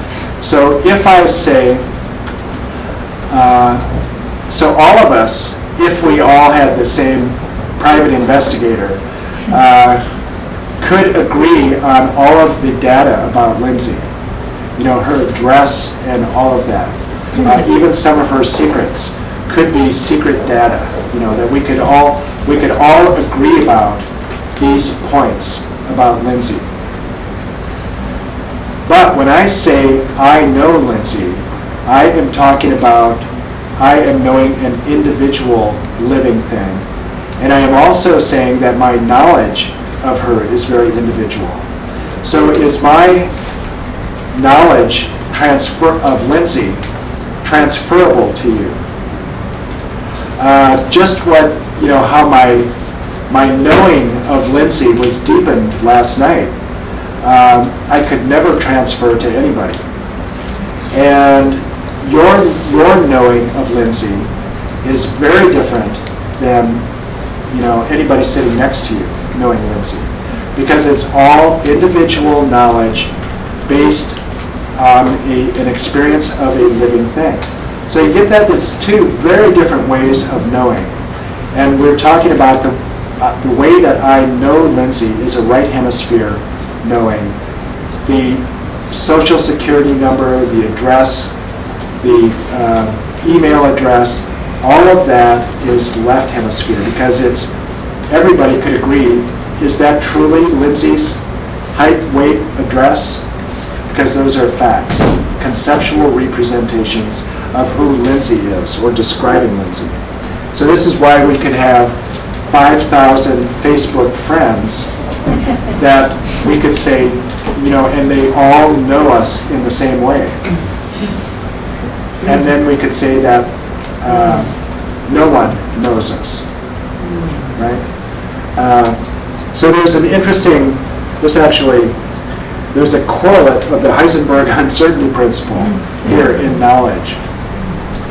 The more that you know, better get this right, the more certain our knowledge is about something, the less we know it. Isn't that curious? The more certain our knowledge is about something, the less that we know it. It is exactly those two. So the more certain I am about the direct perception of emptiness, the less that I know the direct perception of emptiness. Something like that. Yes? And the less wonder. The less more wonder. clinical knowledge you have, Yeah. the less wonder is there. Exactly. Because that is the knowing about Lindsay. It's like, wow, I'm just dazzled, and wondrous, and it's like, my God, it's just every word out of her mouth is a surprise to me, and it's just on and on and on like that, So it is wonder, it's delight, it's romantic poetry, it's Wordsworth, Shelley, one of my favorites, some parts of Blake, that is exactly what. If we had a couple more hours, we would go into next. So anyway, what we need to get to then is, I said earlier that we have an unbalanced brain, that we are stuck in the second step of the three-step dance. So Lindsay is dying to know, are we stuck here for the rest of our lives? Am I going to die here? Is this my destiny? Well, it doesn't have to be. So I said that everything that is new enters through the right hemisphere, then it becomes dead utility in the left hemisphere. It enters through the right, becomes dead object in the left hemisphere. So you can illustrate that by hearing what happens when you hear a piece of music over and over again, top 40. Even something like Sgt. Pepper's, Lonely Hearts Club Band. If you hear it for 1,000 times in 30 days, what you do when you hear the opening measures, you go, oh yeah, I know that. And then your mind is going to drift off to thinking about something else. You're no longer present for it. So that's one way that something can become so familiar, and just you recall, you fall in love with Sgt. Pepper's Lonely Hearts Club Band in the same way that you fall in love with your husband or wife, right? They dazzle, the Beatles just dazzle until you hear it for too much. So it becomes dead by familiarity. So something else can happen though. Something can become so familiar that it becomes a living thing again, right? So what happens to a performing artist when they memorize their lines and they become so familiar that they no longer have to think about the lines or try to recall them, but they step out onto the stage, and I'm guessing this is the source of stage fright, because I've experienced this. You step out onto the stage and you don't know whether it's there or not. You're hoping that it will be, but it's not like, if you were starting from the beginning, we all do this when we're memorizing things. If you lose track, you have to go all the way back to the beginning to start over again to get back there. Well, what happens if you lose track? Will it be there? Can you start in the middle again? But something happens when you know something so well. What happens when you are practicing Chopin's nocturnes, for month after month after month? You're just practicing the scales, and then all of a sudden something happens. You know it so well that all of a sudden it slips over to the right hemisphere and becomes a living thing, an experiential thing. And all artists know, they dread when they have to step out onto the stage and play, and they know it's still just a conceptual thing, that it hasn't made that leap to becoming a living thing. It's still a dead thing that they are reciting from rote, or they're playing scales elaborately. They're well-trained scale players, and we all know when we see a performance like that. But when it's coming from the right hemisphere, and it is a living thing, that when it comes from the right hemisphere, it's perceived by the right hemisphere, right? And that's why, as a writer, what you're doing is trying to recreate the dream experience of the experience of writing, so that people will be thrown into the dream when they're reading what you're writing. Something like that. I think there's a real state similarity in the creation and the appreciation of a piece of art. Okay, so wow, I need to move on to. So this is then how something can become so familiar that you take the third step then. So how does that relate to meditation practice? So wouldn't it be great if we had some way of really turning the Lam Rim outline into realization? Does everybody know what the Lam Rim is? No? So the Lam Rim, there's probably, so those 3 volumes, I'm pretty sure, up there are Lam Rim Chenmo. And then there are probably, I'm sure there are 3 volume set also of Ken Rinpoche's Lam Rim of Liberation in Our Hands. So Lam Rim was a genre of teachings taught in Tibet, beginning with in the 1400s, and a really extraordinary teaching was done in the 1920s by this guy named Pabanka Rinpoche, outside of Lhasa. And then that came to us through transcription of the 25 days, I think it was, of the teachings. And so it's a complete, so the whole Lam Rim is a cookbook approach to enlightenment. You start out, at the very beginning, and then you go all the way. You start out with the very first steps of finding a teacher, renunciation, realizing that basically it starts out with, I have it really good right now. Things that, conditions in my life are really good. I have everything I need in order to make progress on this path. And then, this is a limited engagement. It could end at any time. What comes, as the Tibetans say, what comes next? My next life or the bottom of this cup of tea.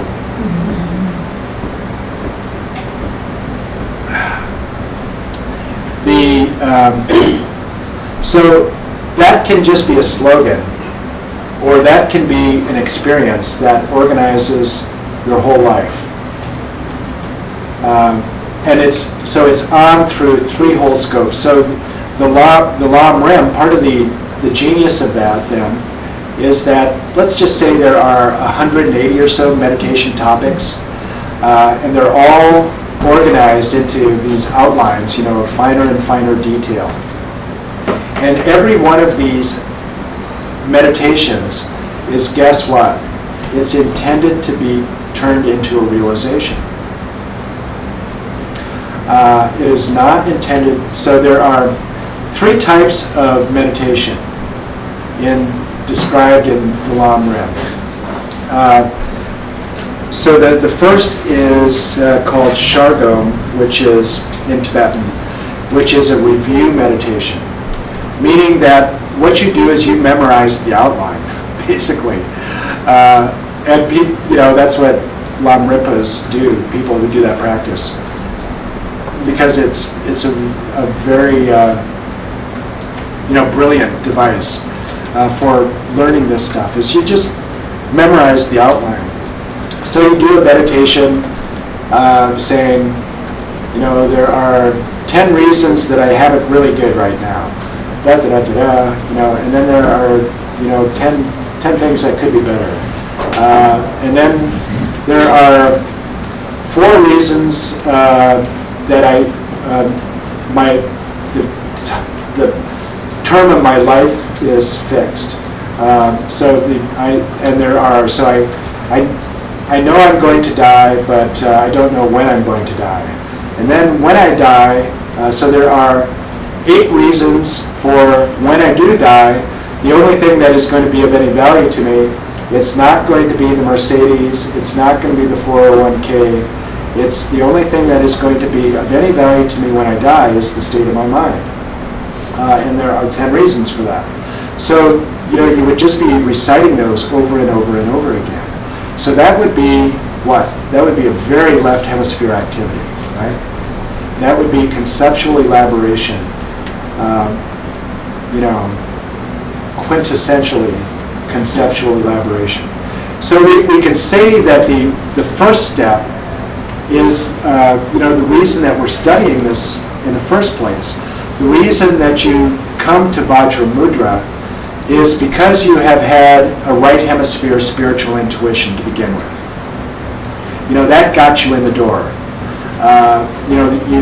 You have something, some powerful experience that you would like a framework for understanding. And so you come then, get the conceptual elaboration, and they say, oh yeah, Geshe Michael is teaching this for 10 years. So you can get this conceptual elaboration for 10 years.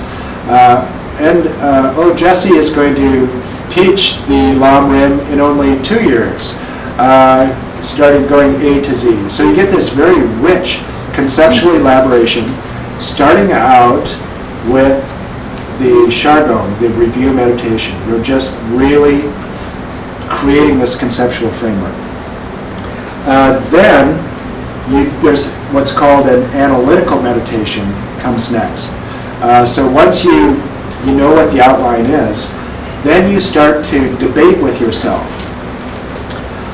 This one, it's a little harder to say that it's strictly conceptual, because you can have all kinds of, you're attacking from novel angles, etc. You debating with yourself as if you're on a debate ground, doing analysis of, is it really true, that I don't know when I'm going to die?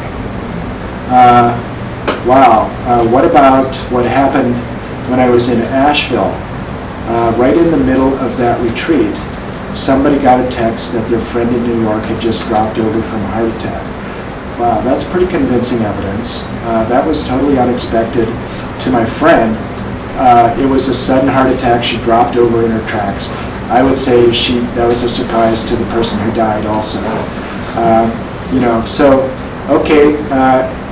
Is there any countervailing argument? So you just go back and forth like that, doing analysis. So you can do that on the from debating with yourself about, do I really have it so good right now? Do I really have everything I need? Is this really going to end? Is this a limited engagement? All the way up to trying to find a true self within the sensations of the body, something like that. So you can do, both Shargom, review meditation on those topics, and analysis on those topics, debating with yourself on all of those angles. So is that where you want to get stuck for the rest of your life? No, Lindsay wants to take that into the third stage, because we're dead, because these are dead concepts, right? They could be very intriguing, but they're dead. They don't have the power to change your life. Well, they could. You could modify your behavior. They could do that for you, and that's valuable. That's really valuable.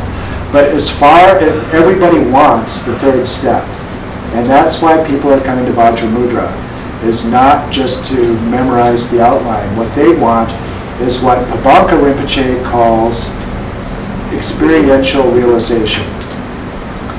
So you do that. So there's a third type of meditation.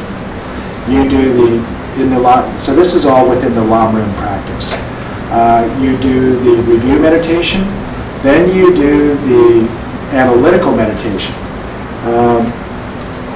So let's just see what, I'm going to skip that, what Pabanka Rinpoche has to say about that.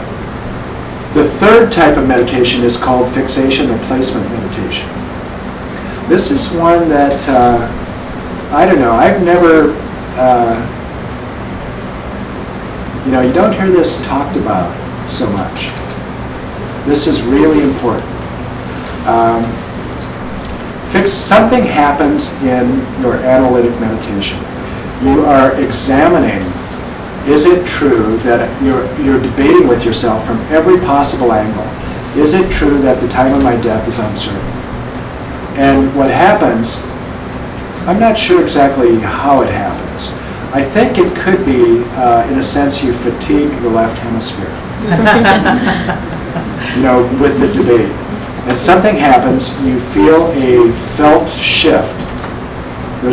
There is a felt shift to the right hemisphere. And so you feel, all of a sudden, what feels like realization about that topic of your analysis. And so Pabanka's instruction is then that you focus on that for as long as you can. You maintain that placement meditation for as long as you can. And then when that fades, you go back to analysis to generate that placement or fixation meditation again. You do that over and over and over again. And so that shift, that felt shift to what feels like realization, which might only last a few seconds. So everything that he's describing is what? A right hemisphere experience. The experiential realization. So he says that there are actually two types of experiential realization. There is the contrived experiential. So all of you, I have to make a pitch here. In the second volume, the reason that Ken Rinpoche's version of the Lamrim is the best is not just because he's my father and grandfather, but because it has something that the Lamrim Chenmo doesn't have. It has something that liberation in the palm of your hand doesn't have. It has something that Geshe Kelsang Gyatso's version of the Lamrim also doesn't have.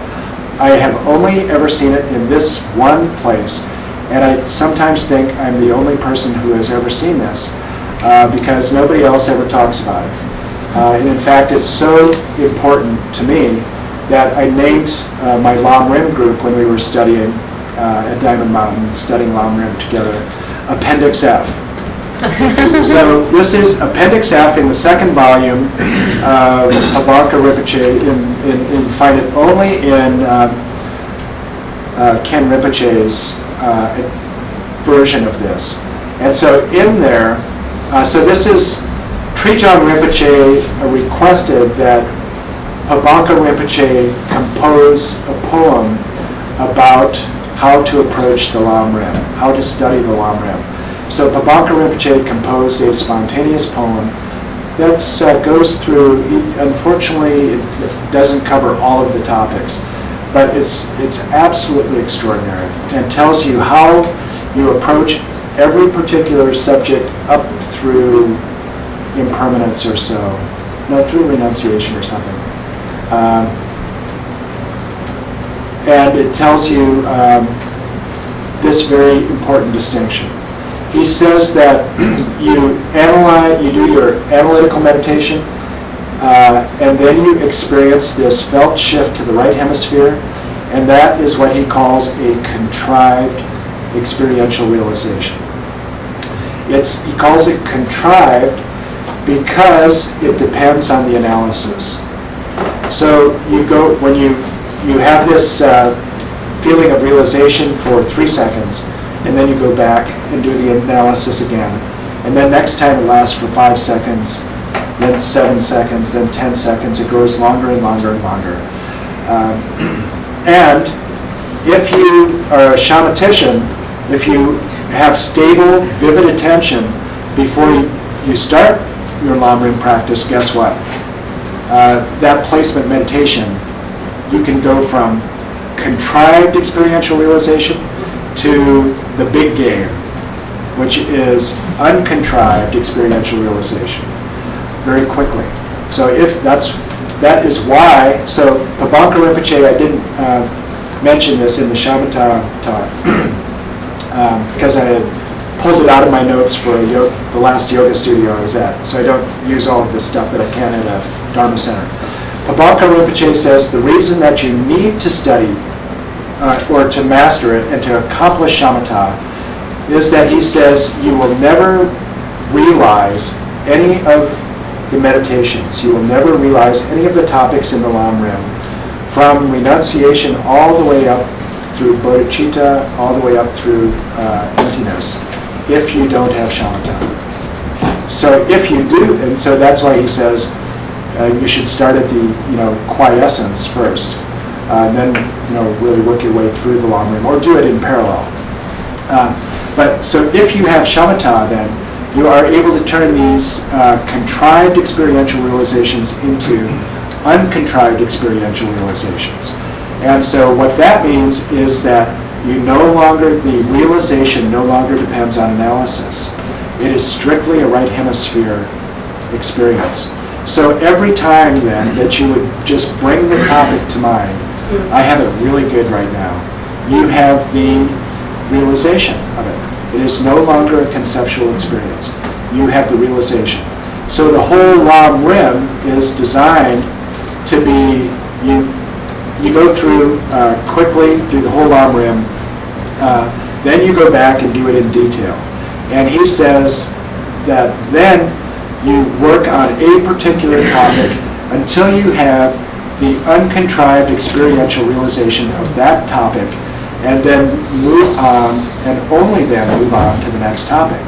So if you do that, you are just linking one realization. You have taken the third step.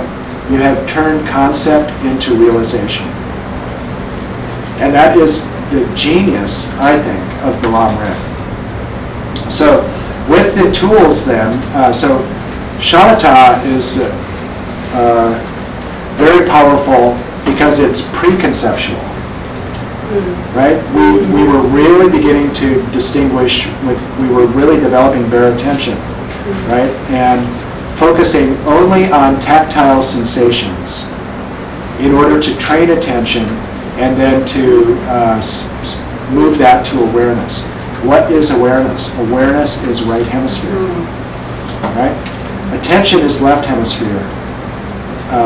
Awareness is right hemisphere. So you use left hemisphere attention to train, to move to awareness. But that's, you do that preconceptually.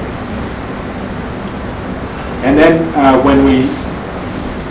this probably isn't going to mean anything to you that weren't at the workshop, but I'm going to say it just to move on.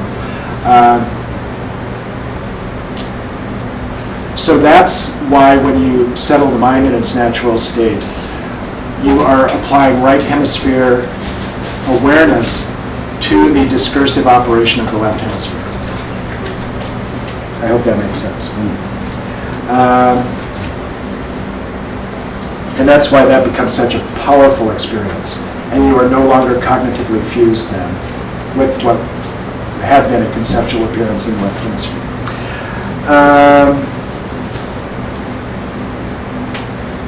So anyway,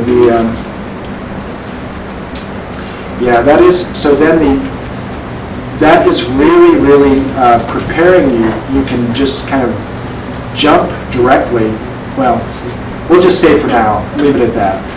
That the shamatha practice is preconceptual, and you're able then to even turn that preconceptual, because remember the right hemisphere is aware of what's going on in the left hemisphere. It's as if it's looking out there, at a sunset, at a crowd of people. It's just part of the ecosystem, interior and exterior. Right hemisphere is aware of it. So the left hemisphere operations of the left hemisphere are just, part of what the right hemisphere is apprehending. And then, so that's preconceptual.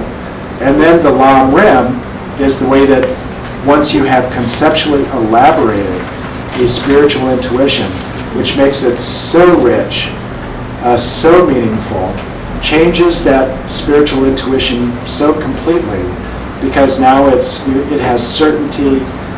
You can talk about it with other people. You can consult ancient sources, and then you don't get stuck there by turning it into an uncontrived experiential realization. So you are taking then the third step of the three-step dance. And then I better had quit almost right there. But just to pick up again on the theme where I started the shamatha workshop, beginning to talk about the corrosive conditions of our contemporary world, and how in shamatha what I described was that in the shamatha workshop, that things have really changed in the last 6 years with the advent of multitasking, and what that has done to really create and train us to have an attention deficit. So that's the preconceptual part. What our culture has done according to McGilchrist, and so this is the genius of this book, or part of it, why it's such brain candy, and why you can say that 600 pages of small print with 200 pages of footnotes is better than going a powder day of skating, is that he goes through the whole history of the West, and then uses cultural artifacts from the pre-Socratics all the way through postmodernism, and uses those cultural artifacts then, the art, philosophy, literature, to do a little forensics and say whether the left hemisphere or the right hemisphere was in ascendance at that point, which is really fascinating. And so what you see is that and he does this only for Western culture, Western history, and what you see then is from the time of the pre-Socratics to the time of Plato, and then on, and through history, from the Age of Enlightenment to the Romantic backlash, etc., there has been an oscillation from the left hemisphere to the right hemisphere. And there have been corrections built in to when one of these was in ascendance, there was a natural force that was built in to swing back. So if, for instance, we had become overly conceptual, the built-in experiences were religious experience, the rapture of art, dance, so especially dance, music, poetry, and then so religion, art, and nature, basically. And those have always been correctives, to swing us back to the right hemisphere experience of engagement with the world. So McGilchrist's hypothesis then is that we have become stuck in the second step, of conceptual representation. So since the age, or since the Industrial Revolution, art has become design. The great thing, the innovation of Renaissance art was the development of perspective. So you were looking through the surface of a painting, invited into it. And so, and then all kinds of things happen beyond the plane of the picture.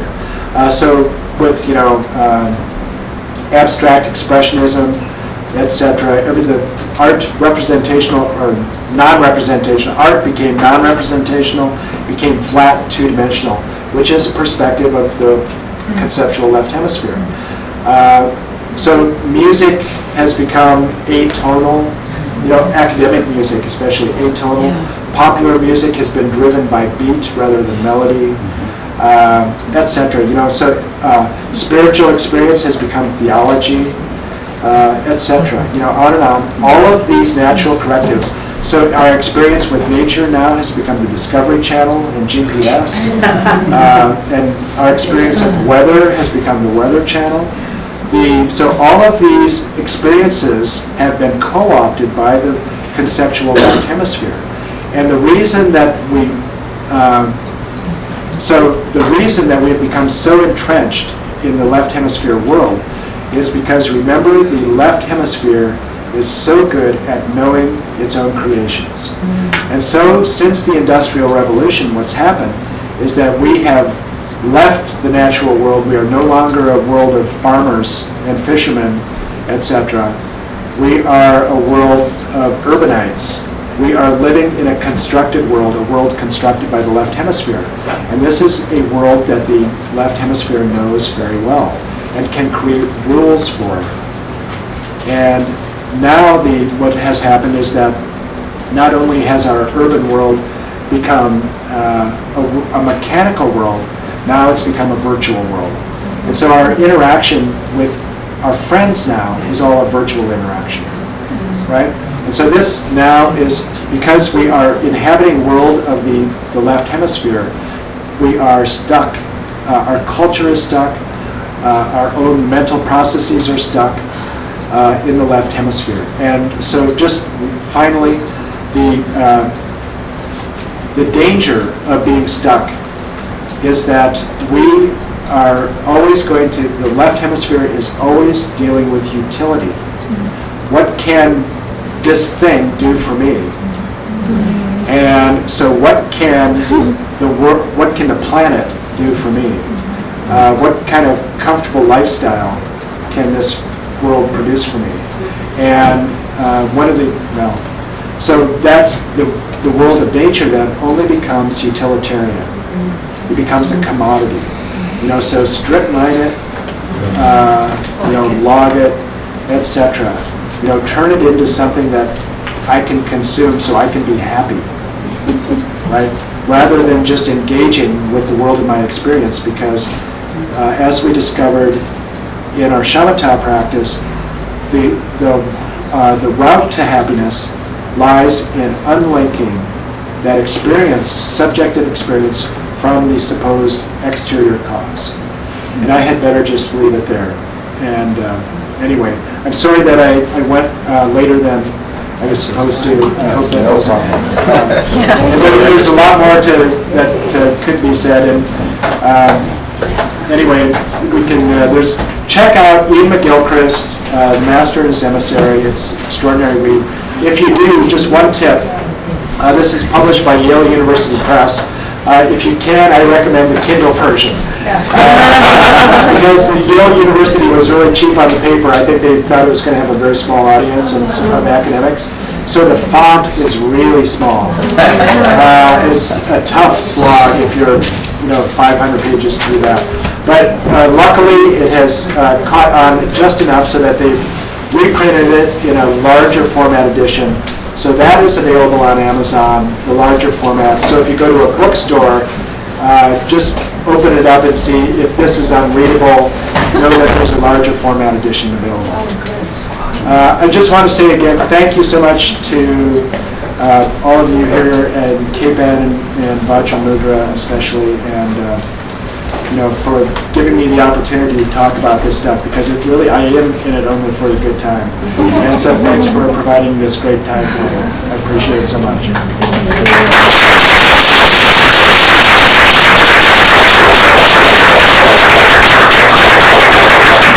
Thank you so much. Your visit here has been transformative and so refreshing. It really has. I think you've offered us a new look at the three extraordinary trainings. While maybe the story of Theos Bernard's life isn't necessarily about ethics, it's about it's an intimate look at a passionate practitioner's life, and it was exciting and so much fun to hear about.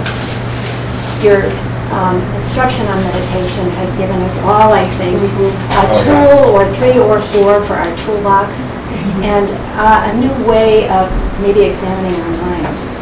And then tonight, I mean, it's been fantastic, and it'll be giving me something to think about for a long time. Thank you so much. I hope you have a wonderful, safe, and exciting trip to India, to Kulu, and that you come back and visit us in our new center.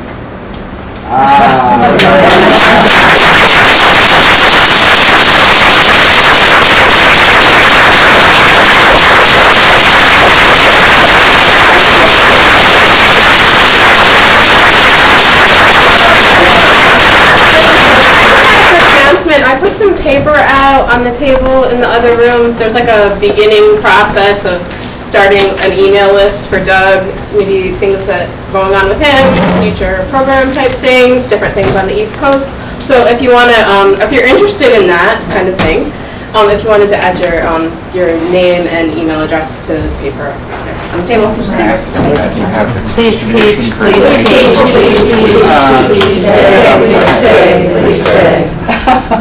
So yeah, do put your name on the email list, and then I'll be able to contact you, for instance, about perhaps a retreat coming up sooner rather than later in this area that might attract people from Toronto, New York, and this area. Right. Yeah, I was going to ask about that. So, right. Yeah, and so you can keep up to date on my schedule at my website, douglasveenhov.com, which is going to be undergoing a change pretty quickly, because right now it's just pretty much devoted to the book. But there is a schedule tab there that has my teaching schedule. Yeah. And then later, and another thing, I'm going to, as part of that new website, it will be helpful to have some comments from people who have appreciated the workshops or the retreats.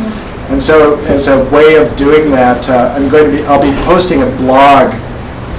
That'll just be, say had a great 4 days at Cape Ann, and then that'll give you an opportunity to comment on that if you like. Great. And then I'll be able to use those comments to lure other people to